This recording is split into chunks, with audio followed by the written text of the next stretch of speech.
News channel కి స్వాగతం.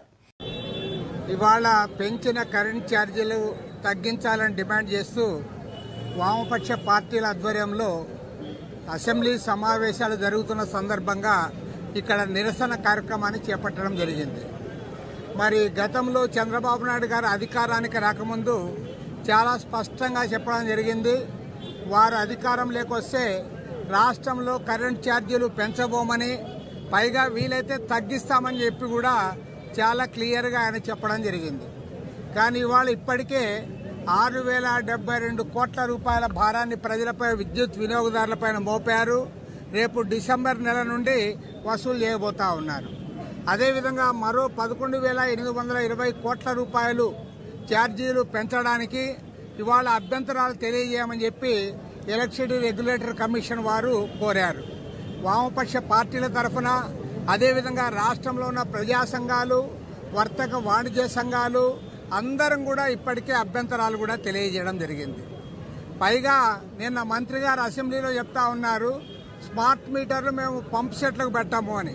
అంటే పంప్ సెట్లకు పెట్టామంటే దాని అర్థం ఇవాళ ఏవైతే గృహ వినియోగదారులు ఉన్నారో వాళ్ళందరికీ కూడా ఈరోజు మళ్ళీ స్మార్ట్ మీటర్లు పెట్టడానికి కూడా సిద్ధమవుతా ఉన్నారు. ప్రతిపక్షంలో ఉన్నప్పుడు ఒక మాట, అధికారానికి వచ్చిన తర్వాత మళ్ళీ మాట మార్చి ఇవాళ అదానికి లొంగిపోతా ఉన్నారు. మిమ్మల్ని అనాల్సింది ఏం లేదు.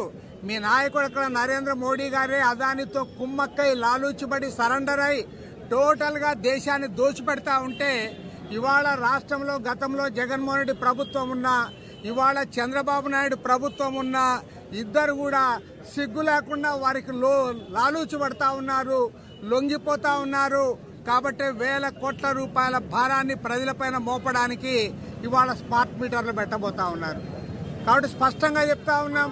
పైగా విద్యుత్ సంస్కరణలు అని చెప్పి మీరు అసెంబ్లీలో వాదులాడుకుంటా ఉన్నారు. ఇద్దరు కూడా అదే పని చేస్తా ఉన్నారు. ఇద్దరు కూడా అదానితో కుమ్మక్కవుతా ఉన్నారు.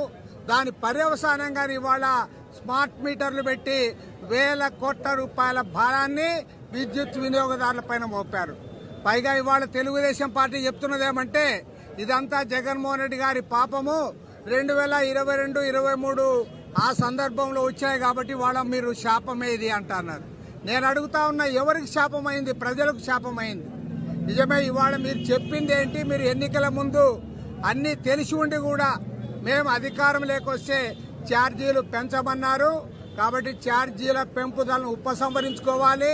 మన ఆంధ్ర రాష్ట్ర చరిత్రలో ఏనాడు లేనట్లుగా ఒకేసారి 18,000 కోట్ల రూపాయల భారాన్ని విద్యుత్ వినియోగదారులపైన మోపబోతా ఉన్నారు. కాబట్టి వాళ్ళ రాష్ట్ర వ్యాప్తంగా విద్యుత్ వినియోగదారులందరూ కూడా ఆందోళన చెందుతా ఉన్నారు. ఇవాళ ఇక్కడ నిరసన కార్యక్రమం అయిన తర్వాత రేపటి నుండి రాష్ట్ర వ్యాప్తంగా 20వ తేదీ నుండి 30వ తేదీ వరకు 26 జిల్లాల్లో కూడా సభలు, సమావేశాలు, సదస్సుల ద్వారా ప్రజల్ని చైతన్యవంతులు చేస్తాం.